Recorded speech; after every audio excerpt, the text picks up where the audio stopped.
पहलू के हवाले से राना मुबश्शिर साहब हमारे साथ मौजूद है। राना साहब, पहले तो आज पंजाब गवर्नमेंट ने डिस्ट्रिक्ट डेवलपमेंट फंड के तौर पर या प्रोग्राम के तौर पर 100 अरब रुपए अलग कर दिए हैं। साउथ पंजाब के लिए अलग 80 अरब रुपए रखे हैं।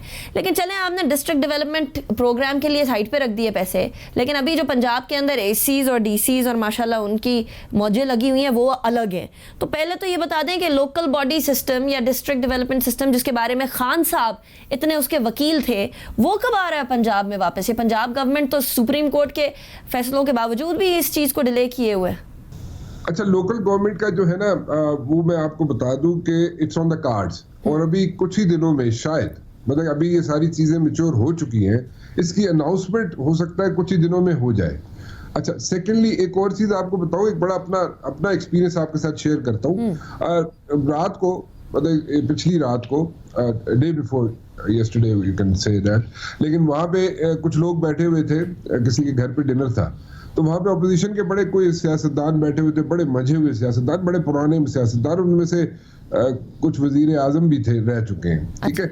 तो मैंने उनसे एक चीज पूछा, मैंने कहा जी बजट में तो आप लोगों ने कहा था कि इमरान खान बजट लेके आएगा, पीटीआई बजट लेके आएगी, तो इसके अंदर हम जनाब इसको पास नहीं होने देंगे, इसको हिलने नहीं देंगे, और जनाब एक केओस हो जाएगा, एक क्राइसिस हो जाएगा।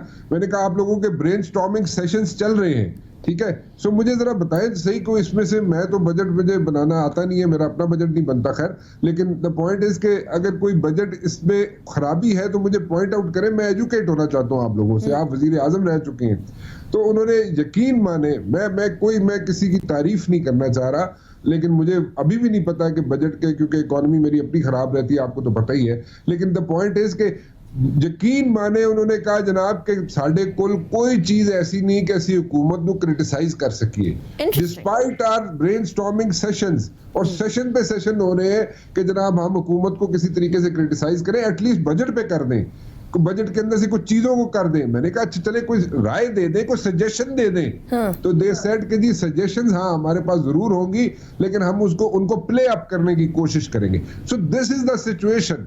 अब देखे, मुझे नहीं पता, महंगाई है, महंगाई इतनी ज्यादा है कि आप उसको कंट्रोल नहीं कर सक रही हुकूमत इस वक्त, बट द पॉइंट इज कि बजट जो पेश किया है इन्होंने हुकूमत ने, उस पे जो मैं ऑपोजिशन के हॉर्सेस माउथ से आपके साथ चीजें शेयर कर रहा हूं, I am not going to name anybody, क्योंकि कल मुझे उन्होंने किसी ने खाने पे बुलाना ही नहीं है फिर, लेकिन द पॉइंट इज कि ये सिचुएशन है। अच्छा राना साहब, मुझे एक और बात बताएं ना, चले ये तारीफें तो चल रही हैं ऑपोजिशन की तरफ से, सब कुछ ठीक है, लेकिन जो पाकिस्तान तहरीक इंसाफ के अपने असद उमर साहब थे, उनको तो 8 महीने में फारिग कर दिया था।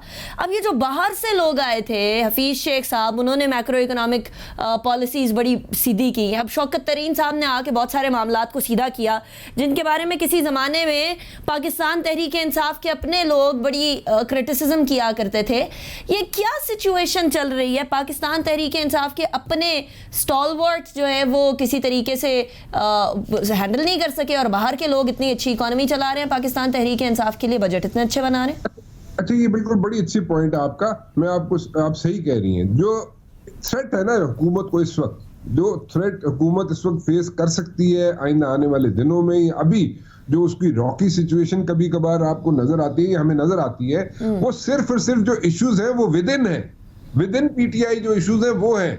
ऑपोजिशन उनको कोई इश्यूज क्रिएट करके दे नहीं सक रही, ऑपोजिशन उनको कोई हार्ड टाइम टफ टाइम दे नहीं सक रही, बट द पॉइंट इज कि उनके अंदर के जो इश्यूज हैं, उनके अंदर जो ग्रुप के अंदर ग्रुप बने हुए हैं ना, जो वो इश्यूज है पीटीआई के, उनको एड्रेस नहीं किया जा सक रहा किसी वजह से। आई डोंट नो वो जो भी ग्रुप्स हैं क्या उनके इंटरेस्ट हैं, लेकिन देन अगेन आपकी बात ठीक है। Coming back to this minister साहब, फाइनेंस मिनिस्टर साहब की बात कर रहे हैं, तरीन साहब की। तरीन साहब को मैं बहुत पुराना जानता हूँ, लेकिन तरीन साहब को बिल्कुल साइडलाइन हुए थे, तरीन साहब को बिल्कुल कोई पूछता नहीं था, लेकिन मुझे एक चीज पता थी कि तरीन साहब के अंदर ना जो आईक्यू लेवल है या जो एक्सपर्टीज है उनकी in this particular field, finance की फील्ड में तरीन साहब की जो है, आई वुड से कि he has got hands on experience on that, वो इतना अच्छा है कि अगर उनको प्लेइंग फील्ड मिल जाए तो वो खेल सकते हैं। आई पर्सनली थिंक कि अभी 2-2.5 हफ्ते पहले तरीन साहब के लिए बहुत टफ टाइम था, और बहुत मुश्किलात क्रिएट की गई उनके लिए, और सो मच सो कि मुझे तो लगता ही ये था कि तरीन साहब छोड़ के चले जाएंगे, लेकिन तरीन साहब को जो आखिरी वक्त में बजट पेश होने से आखिरी वक्त में जो उनको उनको उनकी बात समझने की या समझाना चाहते थे, वो जो उनको उन्होंने समझाई, तो आई वुड से कि तरीन साहब इससे बेहतर चीज कोई पेश नहीं कर सकते थे। अच्छा, आपने अब एक इशारा कर ही दिया राणा साहब, तो जरा ये भी बता दें कि कौन मसले क्रिएट कर रहा था तरीन साहब के लिए, शौकत तरीन साहब के लिए?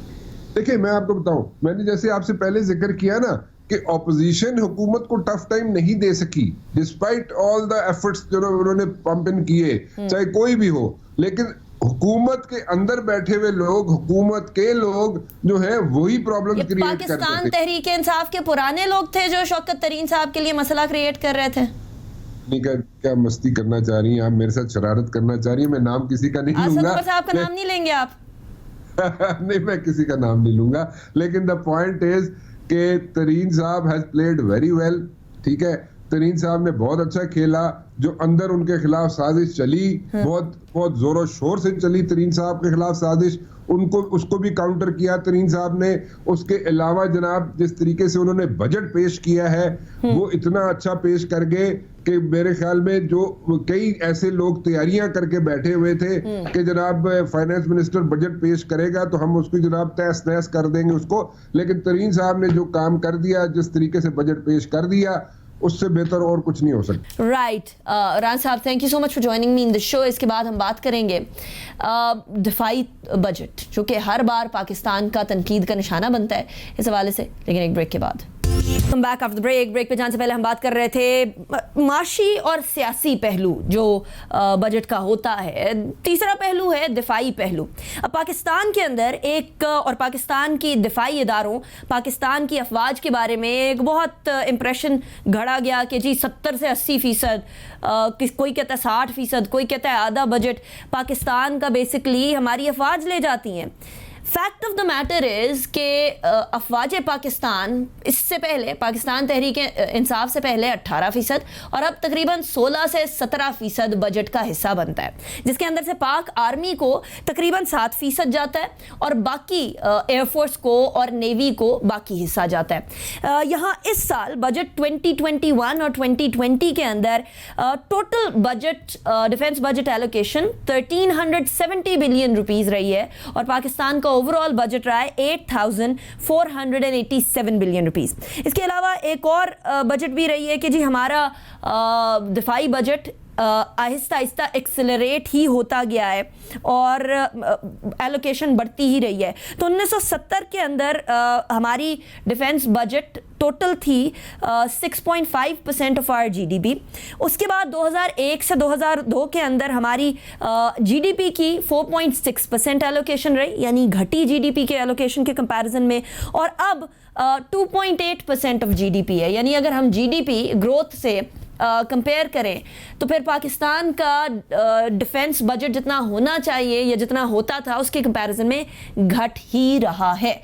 पैसों के मामले के अंदर शायद आपको बढ़ता हुआ नजर आए, लेकिन तमाम के तमाम दफाई मामलात जो होते हैं वो डॉलर्स के अंदर हो रहे होते हैं।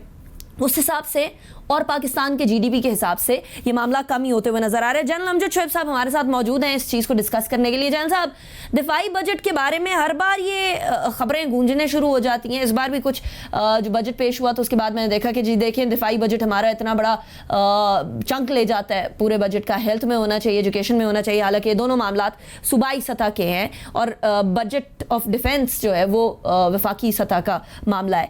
जनरल साहब, ये एक नैरेटिव क्यों बिल्ड होना शुरू हो जाता है हर बजट के बाद? आप इसको किस तरह से देखते हैं? बिस्मिल्लाहिर्रहमानिर्रहीम। देखिए, ये एक कैंपेन है जो कि हमारे अपने लोगों ने और फिर बाहर से, पाकिस्तान से बाहर से दुश्मनों ने ये आर्मी के खिलाफ चलाई हुई है। इसके 2-3 पहलू हैं। एक तो बजट का कि आप बजट एग्जैजरेटेड बताते हैं और अवाम को ये एक इंप्रेशन क्रिएट करने की कोशिश की जाती है कि आपकी तो सारी आमदन आर्मी खा जाती है। अब आम आदमी के पास ना फिगर्स होते हैं, ना उसको इतनी समझ है, ना वो तजज़िया ऐसे कर सकता है, और उसको यही एक नैरेटिव जो फीड किया जाता है वो समझता है यही दुरुस्त है। राइट। जनरल साहब, वेरी क्विकली, प्रॉब्लम किधर देखते हैं आप इस बजट मेकिंग प्रोसेस के अंदर, not just this government but overall? जो मसला है वो ये है कि हमारे अपने पॉलिटिशियंस जो जिनके ऊपर बड़े बड़े करप्शन के इल्जामात हैं, और खास तौर पे मियां नवाज शरीफ जो कि हमारी जीआईटी ने जिनको पकड़ा और उन्होंने जाली कागजात सुप्रीम कोर्ट के सामने रखे, वो आर्मी के खिलाफ बहुत सारी इश्यूज चलाते रहते हैं, खासतौर पे आर्मी के सीनियर ऑफिसर्स के खिलाफ करप्शन के झूठे दावे। तो ये एक कैंपेन है जो कि आर्मी को बदनाम करने के लिए, और ये इतने मैं समझता हूं कि एक अहमकाना हरकत है, क्योंकि इससे आपको क्या मिल रहा है? आप अपने मुल्क का दिफा कमजोर कर रहे हैं। क्योंकि भारत के बजट को देखें तो वो हमसे